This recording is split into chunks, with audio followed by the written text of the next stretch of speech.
সর্বপ্রথমে ঈশ্বরকে ধন্যবাদ দিই এবং সকলকে প্রভু যীশু খ্রিস্টের নামেতে শুভেচ্ছা জানাই। সকলকে জয় যীশু।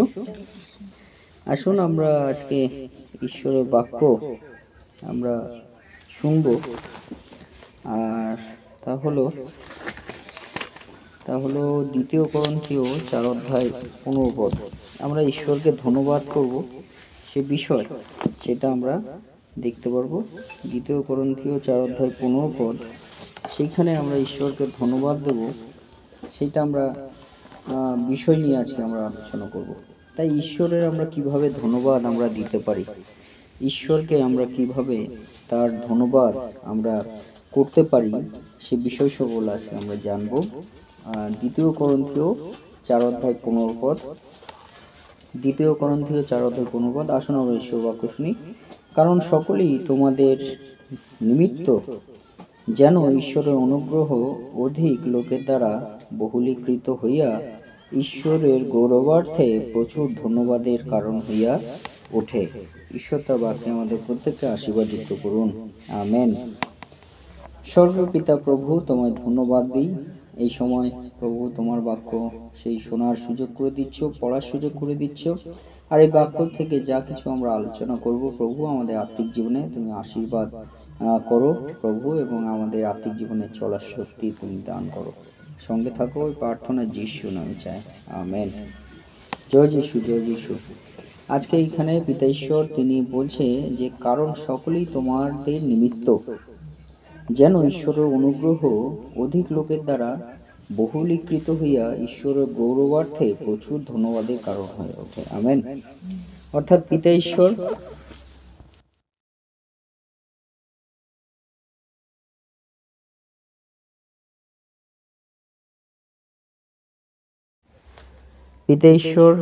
তিনি আমাদেরকে যে বিষয় এখানে বলতে চাইছেন সেটা হলো যে পিতা ঈশ্বর তিনি আমাদের বলতে চাইছেন যে আমাদের নিমিত্ত কিন্তু পিতা ঈশ্বর তিনি কি বলছে, অনুগ্রহ তিনি দেওয়ার জন্য তিনি আমাদের এই জগতে আসিয়াছেন। প্রভু যীশু খ্রিস্ট, অনুগ্রহটা মানে হলো দয়া, অনুগ্রহ মানে হলো করুণা, অনুগ্রহ মানে হলো ঈশ্বরের অপার একটা আশীর্বাদ, যেটা আমরা বিনা কারণে আমরা পেতে পারি, বিনা কারণে যেটা ঈশ্বর তিনি আমাদেরকে দেন।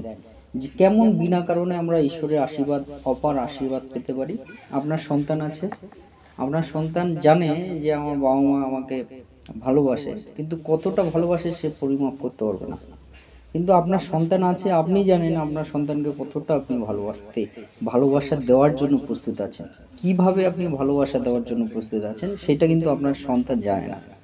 তিনি জানে আমার মা বাবা, আমি তাদের সন্তান, আমাকে ভালোবাসবে, কিন্তু কিভাবে যে একটা মা তার সন্তানদের জন্য ভালোবাসে এটা কিন্তু সন্তান কখনো কিন্তু ধরে উঠতে পারে না। আমাদের দিক থেকে আমরা যেমন সন্তান, আমার বাবা মা আমাকে কিভাবে ভালোবাসতে চায় সেটা কিন্তু আমি ধরতে পারছি না, কিন্তু আমি জানি যে কোনো না কোনো উপায়ে সে আমার মঙ্গল চায়, সে আমাকে সাহায্য করার চেষ্টা করে, সে আমাকে সবসময় আমার ভালো বিষয়টা চেষ্টা করে, কিভাবে আমি উন্নতি পাবো, কিভাবে আমি ভালো থাকবো, কিভাবে আমি সুস্থ থাকবো, কিভাবে আমি সঠিকভাবে চলার জন্য তার যে পরিচালনা আমার জীবনে থাকবে, সেইটা কিন্তু সবসময় তার মধ্যে থাকে। মানে আপনার মধ্যে কিন্তু আপনার সন্তানের ভালোটা কিন্তু সবসময় আপনার মধ্যে কাজ করছে।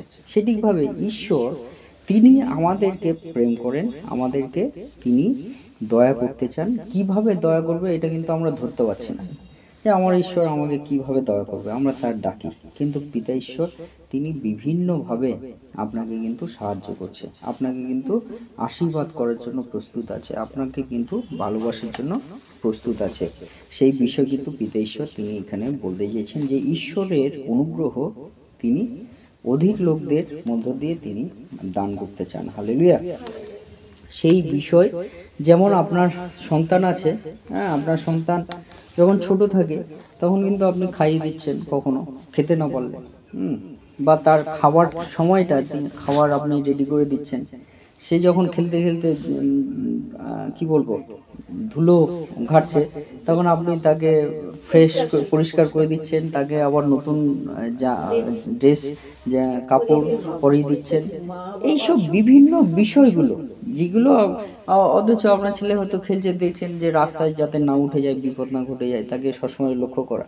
মানে আমি এটা কয়েকটা বিষয় বললাম, কিন্তু এরকম হাজারো বিষয় আছে যে বাবা মার মধ্যে কিন্তু তার সন্তানকে সবসময় কি বলবো, আগলে রাখার জন্য, যত্ন করে রাখার জন্য, সুরক্ষিত রাখার জন্য, হ্যাঁ, ভালো রাখার জন্য, হ্যাঁ, সুস্থ রাখার জন্য, কত রকম, হ্যাঁ, বৃদ্ধি করার জন্য, পরিচালনা করার জন্য তার বাবা মার মধ্যে কত রকম কাজ চলে আপনারা ভালো মতো জানেন। হ্যাঁ, আমার থেকেও আমি বলবো আপনারা ভালো মতো জানেন।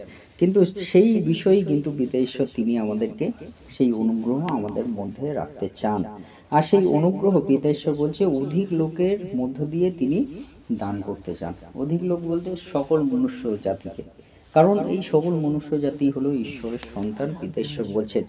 আর এইটা দেওয়ার মধ্যে দিয়ে এই ঈশ্বর তিনি তার প্রেম প্রকাশ করার মধ্যে দিয়ে, তার আশীর্বাদ প্রকাশ করার মধ্যে দিয়ে আমরা যেন ঈশ্বরের ধন্যবাদ করি।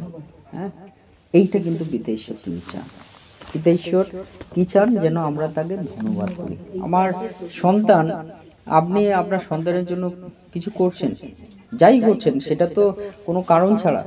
আপনার সন্তান, আপনি জানেন আপনার সন্তানকে আমার ভালোবাসতে হবে এবং সমস্ত রকম দিক থেকে আমি যতদিন বেঁচে আছি তাকে সুন্দর সুস্থ রাখতে হবে। এইটা হলো বাবা মার মধ্যে এটা কাজ করে। এবং কিভাবে সেটা বিভিন্ন উপায়। আপনার সন্তানের জন্য আপনি পরিশ্রম করছেন, কি করার দরকার ছিল আপনার পরিশ্রম করার?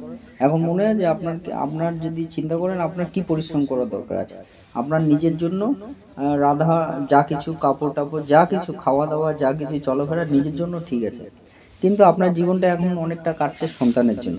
হ্যাঁ, মানে সন্তানকে যাতে কিভাবে আপনি পরিশ্রম করছেন সমস্ত কিছু সন্তানকে লক্ষ্য করে, সেটিভাবে ঈশ্বর তিনি ও আমাদেরকে সেই রকম আমাদেরকে অনুগ্রহ, দয়া, আশীর্বাদ তিনি আমাদেরকে করে চলেছেন। কিন্তু সেই মধ্য দিয়ে আপনি একটা জিনিস হয়তো চান, আপনার সন্তান আপনাকে ধন্যবাদ দিই বা আপনাকে কি বলে সম্মান, হ্যাঁ, মা বাবা হিসেবে একটু হলেও সম্মান আপনাকে দিই। সেটিভাবে ঈশ্বরও তিনি আমাদের চান যেন আমরাও তাকে সম্মান করি। সম্মান মানে এক প্রকার ধন্যবাদ দেওয়া। হ্যাঁ, হালেলুয়া। সেই ধন্যবাদের বিষয় কিন্তু পিতা ঈশ্বর তিনি আমাদেরকে বলেন।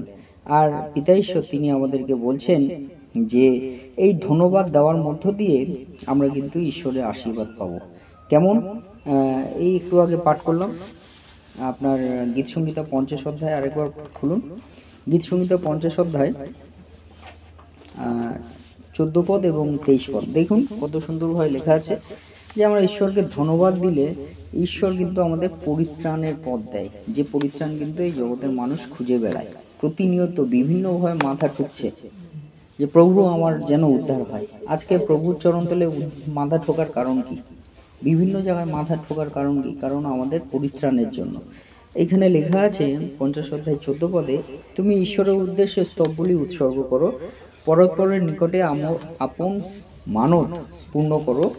এবং ২৩ পদে বলছে, যে ব্যক্তি স্তবের বলি উৎসর্গ করে সেই আমার গৌরব করে, যে ব্যক্তি নিজ পথ স্মরণ করে তাহাকে আমি ঈশ্বরের পরিত্রাণ দেখাইব। আমেন। অর্থাৎ এই স্তব করা মানে কি?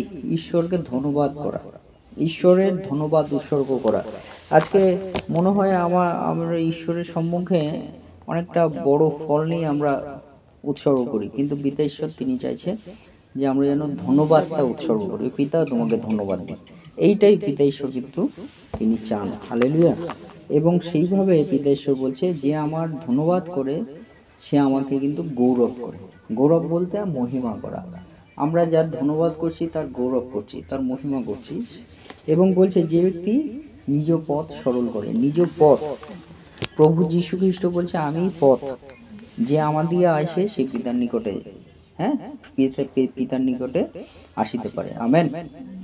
সেই ঠিকভাবে পিতা ঈশ্বর এখানে বলছে যে ব্যক্তি নিজ পথ সরল করে। সরল মানে কি? সমান, সমান। হ্যাঁ, নিজের পথ সরল করছে। সেই সরল করার জন্য আমরা বিভিন্ন পথ যদি আমরা ছুটি, এই পথ, কখনো ওই পথ, কখনো এই পথ, কখনো এই পথ, তাহলে আমাদের পথ সরল হলো না বাঁকা হলো? কখনো এইখানে যাচ্ছি, কখনো ওখানে পথে যাচ্ছি, কখনো আমাদের পথ কিন্তু বাঁকা পথ হচ্ছে। আমরা নিজেরা কিন্তু কোনো পথে আমরা স্থায়ী নেই। আর আমাদের সেই জন্য আমরা কিন্তু সঠিকভাবে আমরা যে জায়গায় পৌঁছানোর কথা সেই জায়গায় পৌঁছাতে পারছি না, আমরা এলোমেলোভাবে আমরা চলছি। তাই বলছে আমাদের পথ সরল করো। যীশু খ্রিস্ট বলছে আমি পথ, যে পথ দিয়ে তোমরা পিতার নিকটে পৌঁছাতে পারবে। Amen, hallelujah. তাহলে আমাদের ওই পথটাকে সরল করতে হবে। যে বলছে যে পথ সরল করে, এখানে কি লেখা আছে দিদি, তুমি পাঠ করো। সরল করে, আমেন। যে নিজ পথ সরল করে সে ঈশ্বরের পরিত্রাণ পাবে। হালেলুয়া। যে নিজ পথ সরল করে সে ঈশ্বরের পরিত্রাণ পাবে। আসলভাবে যদি আমরা বুঝতে পারি বাক্য থেকে, তাহলে যে নিজ পথ সরল করে চলে সে ঈশ্বরের পরিত্রাণ পাবে। আমেন। অর্থাৎ সেই পথটাই বলছে প্রভু যীশু, যে বলছে আমি সেই পথ। আমেন। ওই পথটাকে ধরে আমাদেরকে যদি আমরা চলি, তাহলে আমরা ঈশ্বরের পরিত্রাণ দেখতে পারবো। আমেন। তাহলে আজকে আপনাদেরকে কি বলতে চাই, এটা বলে শেষ করি।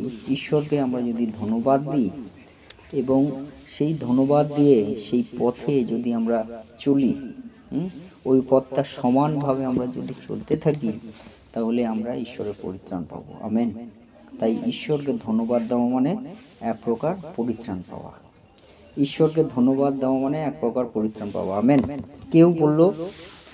কেউ আপনার জন্য অনেক সুন্দর করে রান্না করেছে, আর রান্না করাতে আপনি তাকে বললেন তোমার রান্নাটা খুব ভালো হচ্ছে।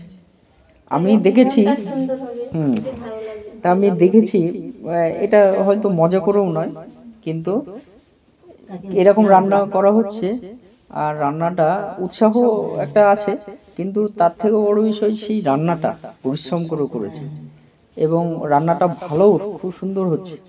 সেই সঙ্গে সঙ্গে তাকে যদি বলা হয় যে এই রান্নাটা ভালো, সে কি করছে, আবার ওই খাবারটা আবার টেস্ট করছে, আবার টেস্ট করছে। সেই ঠিকভাবে আমাদের ঈশ্বর, তিনি আমাদের পথটাকে সরল করে দিয়েছে, আমাদের রাস্তাটাকে সরল করে দিয়েছে। আমরা যদি ধন্যবাদ দিয়ে তার সেই পথে, ঈশ্বরের পথে সরলভাবে আমরা চলি, তাহলে পিতা ঈশ্বর দেখছি যে আমার সেই পথে চলছে, আমার দায়িত্ব আছে এই পথে চলার, তার একটা পুরস্কার দেওয়ার। সেটা কি বলছে? ঈশ্বরের পরিত্রাণ। হালেলুয়া। যেটাই তো মানুষেরা খুঁজছে, পরিত্রাণ। সেই পরিত্রাণ ঈশ্বর আমাদের ধন্যবাদের মধ্য দিয়ে, তার পথে দিয়ে আমরা চললে তিনি আমাদের রিটার্ন ভাবে আরেকটা জিনিস দিচ্ছে, সেটা হলো ঈশ্বরের পরিত্রাণ। হালেলুয়া। তাই আজকে আপনাদেরকে বলতে চাই, ঈশ্বরকে আমরা যেই সময়টা কাজ করতে করতে হোক, যেভাবে হোক, আমরা রান্না করতে করতে হোক, ঈশ্বর প্রভু যীশু তোমাকে ধন্যবাদ দিই। এই ধন্যবাদটা প্রভু যীশু মুখ থেকে বলুক, প্রভু যীশু তোমাকে ধন্যবাদ দিই কাজ করতে করতে।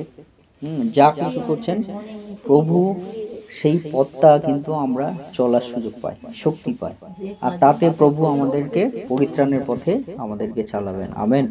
তাই আজকে উৎসাহিত করতে চাই, আসুন আমরা ঈশ্বরকে ধন্যবাদ দিই।